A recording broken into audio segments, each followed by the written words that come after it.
Hola, ¿qué tal? Crece el número de padres que solicitan que sus hijos cursen la asignatura de religión.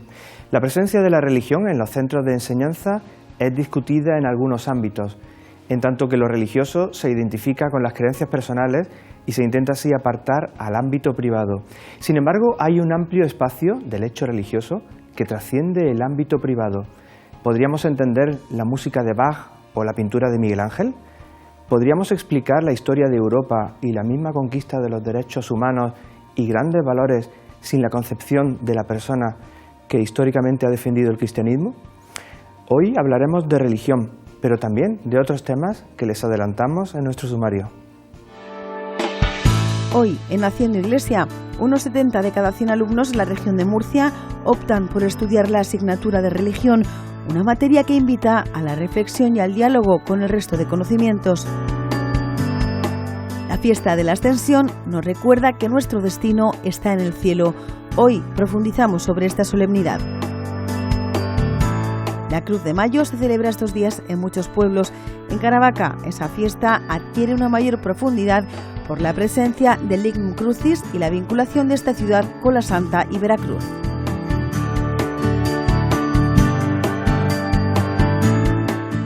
¿Es razonable creer? ¿Cuál es el fundamento de la visión cristiana de la vida y de la creación? ¿Qué hacen los cristianos por el bien, la verdad y la belleza? Hay muchas razones que justifican la importancia de la asignatura de religión en la educación escolar. La clase de religión puede convertirse en un lugar para el diálogo entre la cultura y la fe, para aportar sentido y atender la capacidad de apertura a lo trascendente. Hoy queremos conocer qué opinión tienen de ella en un colegio de nuestra región, el Colegio Campo Amor de Alcantarilla.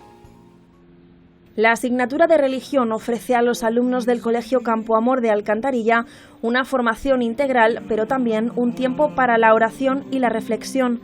Con esta materia los alumnos se forman en los valores cristianos a la vez que se acercan a la figura de Jesús. Lo importante en esta asignatura es que haya un encuentro entre Jesús, los alumnos y los profesores. Es decir, que ellos día a día vivan en la convivencia, en el estar. Todos tenemos en nuestra primera hoja del cuaderno un lema, ¿vale? Que, bueno, ellos se lo saben, pero si queréis os lo digo yo. Que ellos tienen: no hagas a los demás lo que no te gustaría que te hiciesen a ti.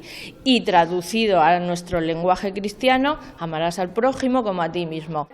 A través de métodos dinámicos y divertidos consiguen que la religión se convierta en una asignatura especial para los alumnos.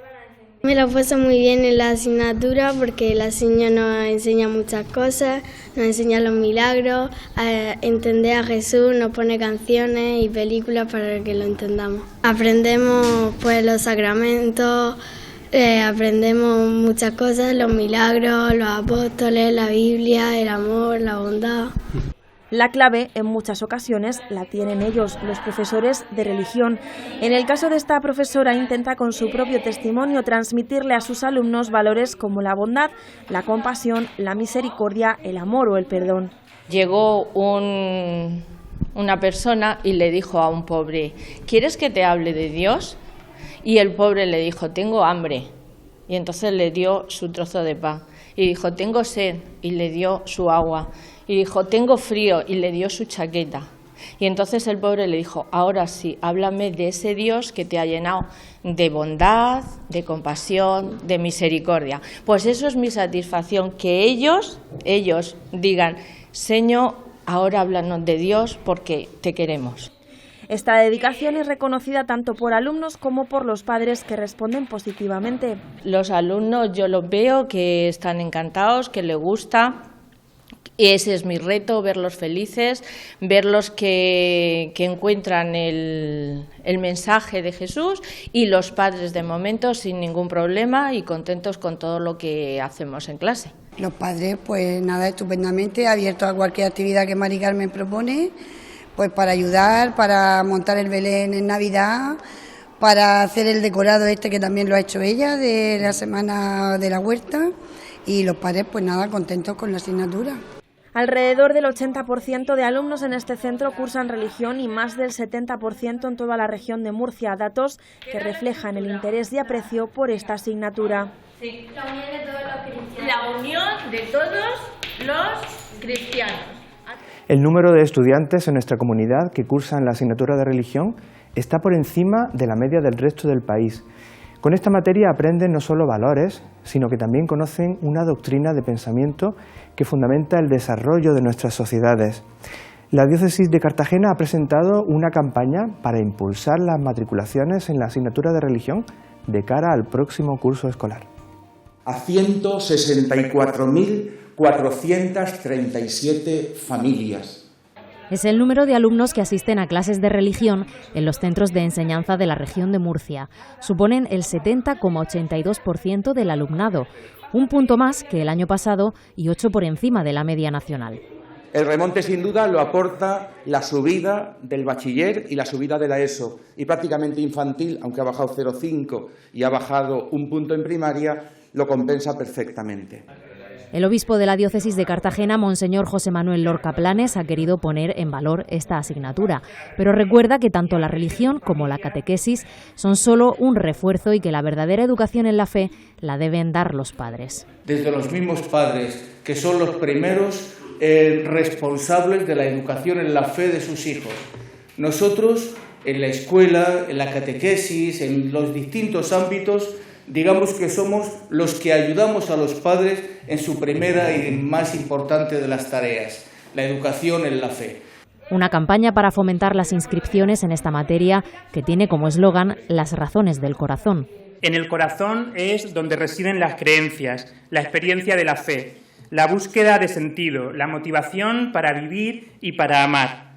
Es en el corazón donde brotan las preguntas más profundas de todo ser humano, preguntas a las que en la clase de religión podemos encontrar respuestas. Aunque también existen razones culturales, educativas, sociales, legales y eclesiásticas para que cada vez más jóvenes cursen la asignatura de religión. La educación en valores cristianos forma parte del sentido de los colegios católicos y religiosos que trabajan en la región. Ellos no escapan de los avances pedagógicos y de la formación en idiomas. 32 centros educativos participan en el programa VEDA de desarrollo y evaluación bilingüe de inglés. En Cieza, esta semana, han celebrado el primer encuentro alumnos de este programa, en el que también participa la consejera de Educación.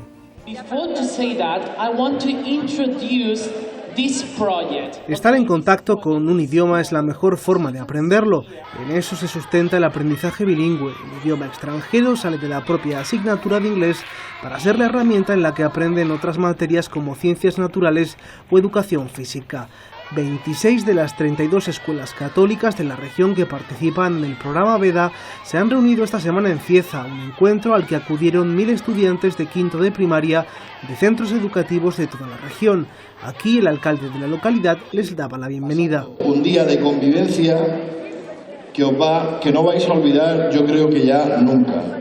El día que paséis en Cieza junto con un montón de amigos y amigas del resto de otros colegios, haciendo actividades y viendo cosas nuevas, yo creo que es algo que ya nunca más podréis olvidar. Se están esforzando muchísimo, gracias a vuestros profes, que se están esforzando muchísimo para que vosotros podáis ser bilingües.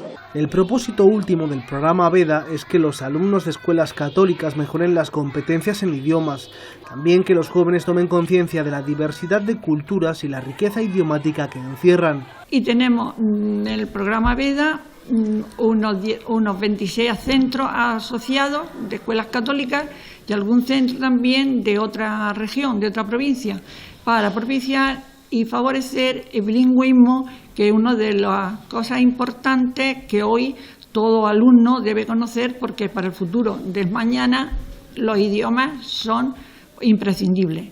Entonces, escuelas católicas no solamente, queremos formar al niño integralmente, tanto en un aspecto de interioridad religioso, pero también estar al día de los avances, de las metodologías, de todo aquello, prepararlo para el día de mañana. En total, el programa Veda lo desarrollan 2.500 profesores y llega a 20.000 estudiantes. Su singladura comenzó en Madrid y la región de Murcia ha sido pionera en su aplicación. Escuelas católicas apuntan a su labor en otros novedosos programas pedagógicos. Somos, si no digo pioneras, sí entre las pioneras en cuanto a la formación. Por ejemplo, aquí en Murcia, en el mes de enero tuvimos un congreso, el Congreso Educa, donde era para las nuevas metodologías, y también en el mes de marzo tuvimos una jornada de pastoral, porque es algo muy específico nuestro, de escuelas católicas, donde asistieron unos 600 profesores. Actividades que vienen a demostrar la fortaleza de una opción de enseñanza, la religiosa, que cada vez más padres eligen para formar a sus hijos, las mujeres y hombres de mañana. Y por cierto que la Asociación de Centros de Enseñanza Privada de la región ha querido reconocer el trabajo del Colegio Católico San Vicente de Paúl de El Palmar, que pertenece a la Fundación Universitaria San Antonio. Este centro cumple este año 8 décadas ofreciendo una educación basada en los valores del humanismo cristiano. Noche de gala para la enseñanza privada de la región y en especial para la Fundación Universitaria San Antonio, que suma un nuevo reconocimiento. En esta ocasión llega desde CECE, la organización que representa a más de 45 centros de enseñanza privada de nuestra comunidad y a más de 30.000 alumnos. El Colegio San Vicente de Paúl, ubicado en la pedanía murciana de El Palmar, ha sido galardonado por sus 80 años dedicados a la enseñanza. A un colegio que ha desempeñado una labor muy importante, 80 años de existencia, fundado por las Hijas de la Caridad, con las que han hecho una labor docente, evangelizadora y misionera muy grande durante tantos años. Cientos y cientos de personas se han formado allí. Y nosotros la alegría de dar continuidad a esa obra, manteniendo el espíritu vicenciano. Por lo tanto, una alegría muy grande de este premio que recibe el colegio, ¿no? Y la gran labor que están haciendo los profesores actualmente, manteniendo esa fidelidad al Evangelio, ese espíritu evangelizador y enseñando con calidad, ¿no? En valores éticos y morales. Además de eso, 2 de sus docentes se acaban de jubilar. De ahí que el reconocimiento sea aún más especial si cabe. Un reconocimiento merecido, porque la educación a veces es dura, son muchas horas de dedicación y este tipo de reconocimientos, esa labor a veces callada, pero continua, pues la verdad es que es muy merecido. La Fundación San Antonio ha sido este año solo uno de los galardonados que la Asociación de Centros de Enseñanza Privada de la región ha querido reconocer. Son 12 profesores jubilados, luego también tenemos 2 reconocimientos a 2 centros, un centro del CEU de Molina, 40 años, y el Colegio San Vicente de Paúl, de la UCAN, que son 80 años educando, ¿no? Educando a personas. Y luego también tenemos un reconocimiento a otra persona, que también es maestro, pero para nosotros es una persona muy importante, porque fue cofundador de esta asociación en los años 70. La cita contó además con la presencia de la consejera de Educación y Universidades del Gobierno regional. Ellos representan la posibilidad de que los padres puedan elegir el colegio que quieren para sus hijos. Como es lógico, tienen una oferta buenísima en los colegios públicos de la región de Murcia, de los que estamos muy orgullosos, y tienen una oferta estupendísima también en la enseñanza concertada, de la que también estamos muy orgullosos.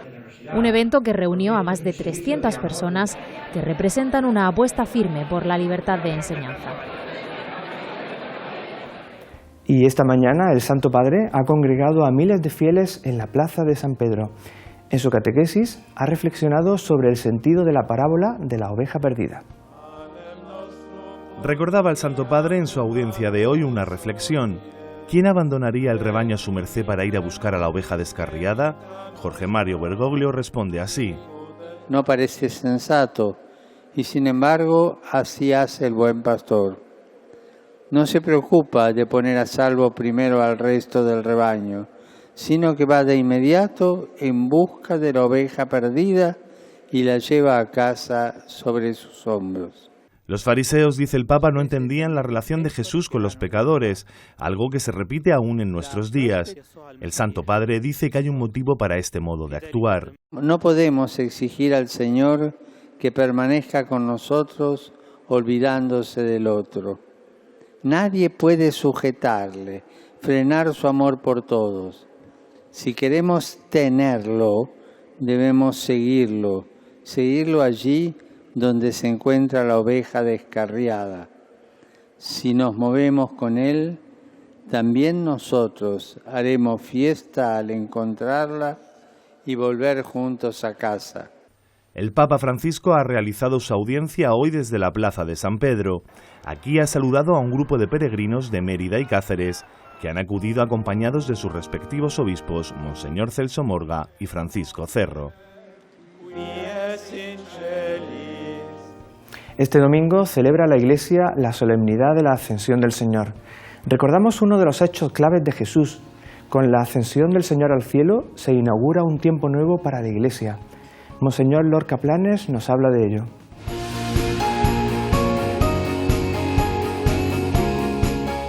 Muchos saludos. Lo que celebramos en esta semana es el día de la ascensión de nuestro Señor, un día solemne, un día de profunda alegría.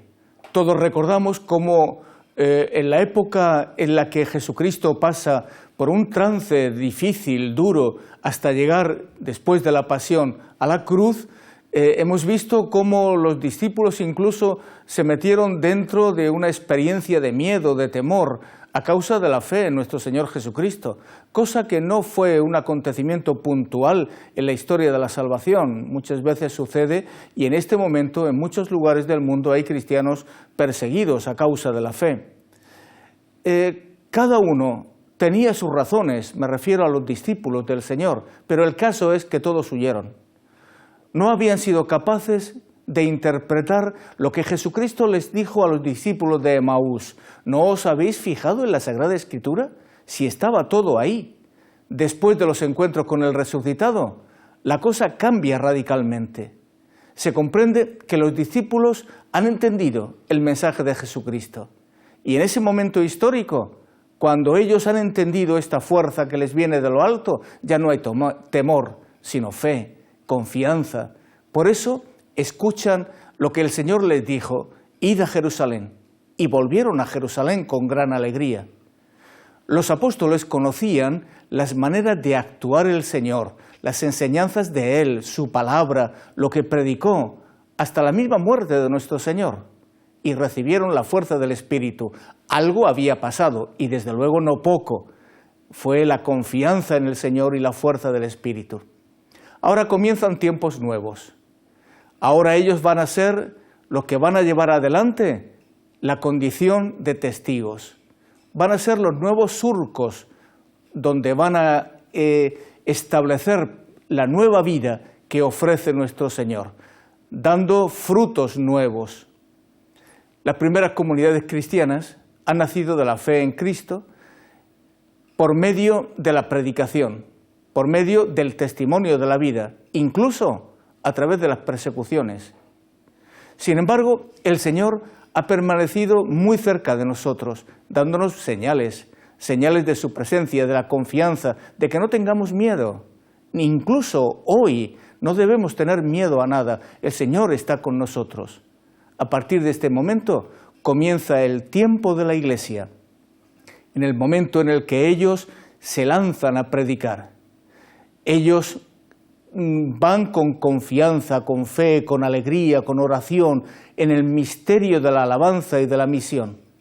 La predicación fue un momento clave para la conversión y para el perdón de los pecados. Comienza prácticamente una historia nueva. Hay dos cosas que quiero resaltar del texto del Evangelio que se va a proclamar. Primero, hemos visto cómo estos hombres han cambiado radicalmente y han visto cómo el Señor les ha hecho testigos dignos y valientes de la palabra.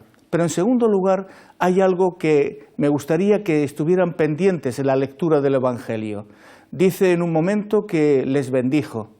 ¿Cuál era el misterio de esta bendición? Ellos están viendo cómo el Señor asciende al cielo, las nubes le tapan la visión y lo único que les queda es, lo último que han visto de nuestro Señor ha sido que les ha bendecido.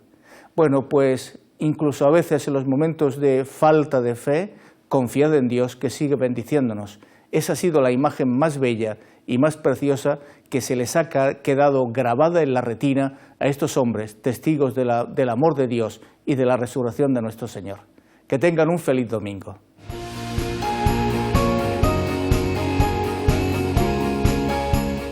Les invitamos ahora a echar esa mirada al cielo tal y como lo hicieron los discípulos para ver la ascensión de Jesús. Lo hacemos, además, desde el mismo lugar en el que, según la tradición, ocurrió. En la ciudad de Jerusalén, en el Estado de Israel, se encuentra una capilla que recuerda ese momento. Le vino grande deseo de tornar a visitar el monte Olívete antes de que partiese. En el monte Olívete está una piedra, de la cual subió nuestro Señor a los cielos, y se ven aún ahora las pisadas impresas, y esto era lo que él quería tornar a ver, y así, sin decir ninguna cosa ni tomar guía, se descabulló de los otros y se fue solo al monte Olívete. Y no lo querían dejar entre las guardas, les dio un cuchillo de las escribanías que llevaba e hizo su oración con harta consolación. Así cuenta San Ignacio de Loyola en su autobiografía su visita a este lugar. Es la roca donde Jesús posó su pie por última vez en la tierra antes de subir a los cielos. San Ignacio de Loyola, para él era el sitio que más le impresionó. Él que vino aquí en el siglo XVI, él vio una cosa. Primero, no sabemos lo que él vio realmente, solo que es lo que más le impresionó, ¿no? Decía que este es el lugar en el cual él se sentía más reconfortado y ese sitio más entrañable para él de toda Tierra Santa, ¿no? Actualmente ese lugar, ubicado en el Monte de los Olivos, es una mezquita musulmana, pero la gran afluencia de cristianos que peregrinan hasta aquí hace que no sea utilizada para el culto. En la festividad de la Ascensión, 40 días después de la muerte y resurrección de Jesucristo, acoge una celebración especial. Los musulmanes permiten, por un statu quo que hay entre la Iglesia Católica y los musulmanes, hay un acuerdo que puede celebrar el día de la Ascensión aquí en este lugar. Es algo importantísimo para todos nosotros porque nos hace presente que nuestro destino no es la tierra, donde todo es efímero, donde todo termina, donde nada permanece. Nuestro destino es el cielo. Todas las confesiones cristianas celebran la Ascensión. Es una de las festividades más importantes del calendario eclesiástico junto a la Pascua y Pentecostés.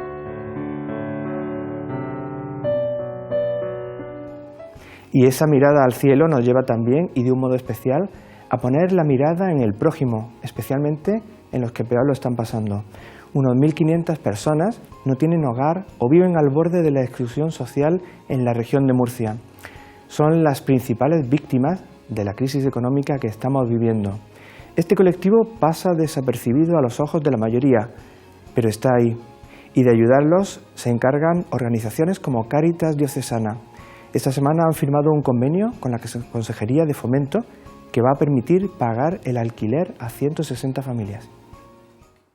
La vivienda es una de las necesidades básicas, ese es el entorno en el que el individuo puede desarrollarse como persona, pero es el bien contra el que la exclusión social primero se ceba. Es ahí donde entra en juego el trabajo de asistencia e integración que hace Cáritas Diocesana en la región de Murcia. A través de nuestras Cáritas parroquiales conocemos casos de extrema necesidad y son a eso a lo que estamos ayudando.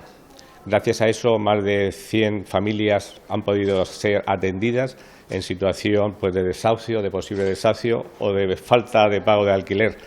Aparte de fondos propios, con la ayuda de este año, consideramos que van a ser más de 160 familias las que podamos atender. Y lo van a hacer con la dotación de 40.000 euros que va a aportar la Consejería de Fomento. Ese dinero se distribuirá en ayudas de entre 450 y 750 euros que podrán recibir familias desahuciadas que necesiten pagar el alquiler. Quiero expresar nuestro aplauso incondicional a la labor que realiza Cáritas, es verdaderamente extraordinaria.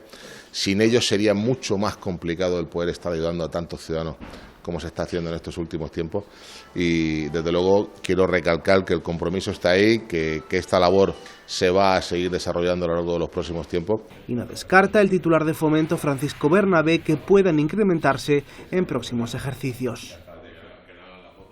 Caravaca vive sumida estos días en las fiestas de honor a su patrona, la Santísima de Veracruz, una celebración que se vive con especial fervor en la localidad del noroeste.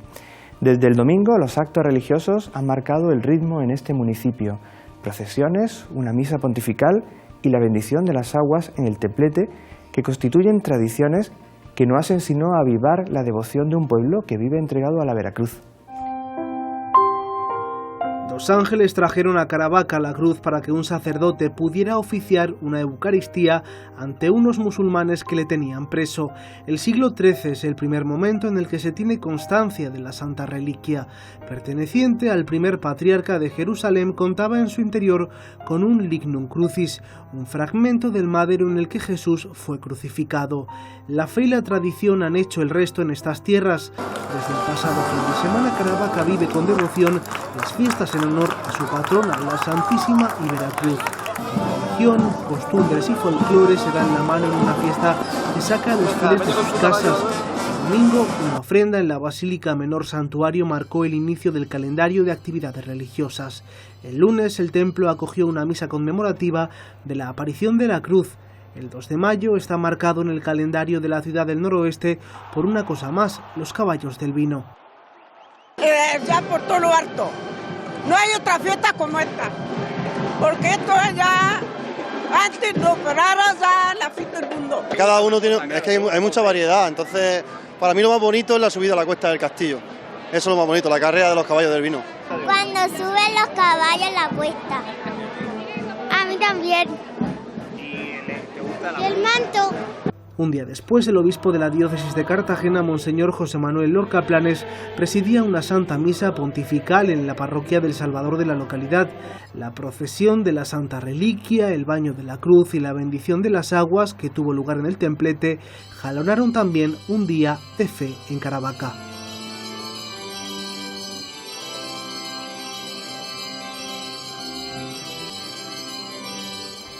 Este fin de semana en Cartagena han celebrado también un aniversario especial.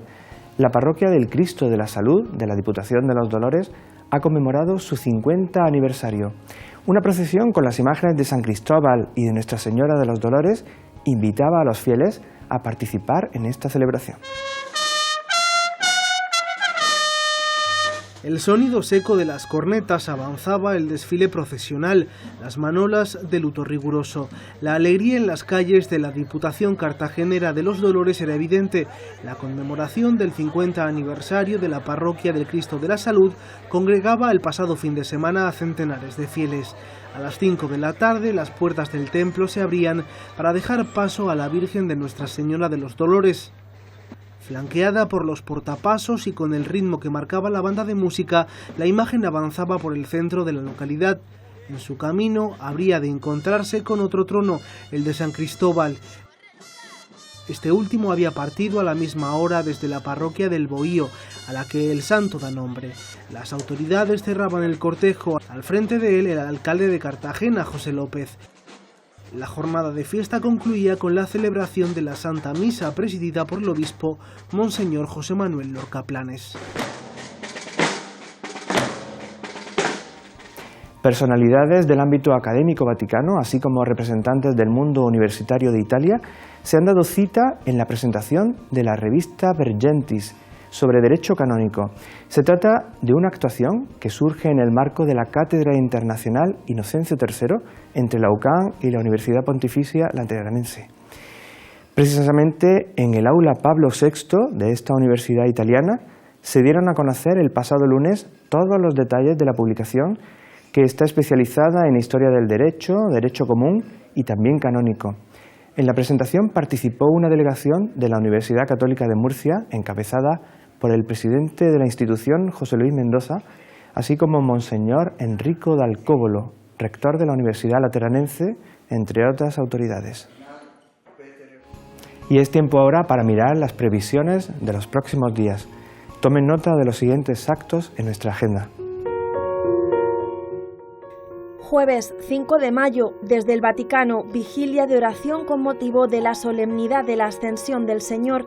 Será a partir de las 6 de la tarde desde la Basílica Vaticana y estará presidida por el Papa Francisco. Podrán seguirlo en directo aquí, en Popular Televisión. Y este viernes se proyecta en la Filmoteca de Murcia la película documental El Colibrí, una historia de paz, convivencia y valores cristianos. Será a las 7:30 de la tarde. Y el sábado el Seminario de Murcia celebra la solemnidad de Santa María, Reina de los Corazones, la Señora, día en el que los seminaristas de primer curso se consagrarán a su Inmaculado Corazón. Será a las 12 del mediodía. El domingo 8 de mayo, bendición de la parroquia de San José de Lorca.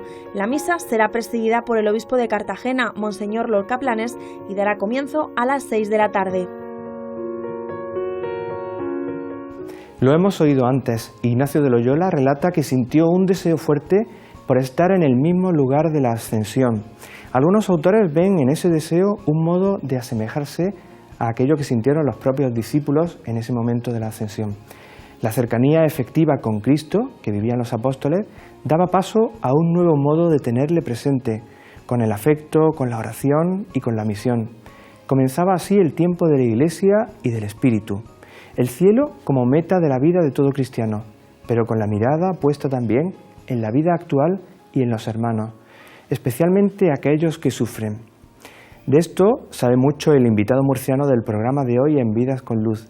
Él, y de un modo especial, la persona de la que nos va a hablar y a la que tuvo el honor de conocer personalmente cuando intentaba extender su obra por el mundo. Nos referimos a la Madre Teresa de Calcuta y las Misioneras de la Caridad. No se lo pierdan. Nosotros nos despedimos hasta la semana que viene. Buenas noches y sean felices.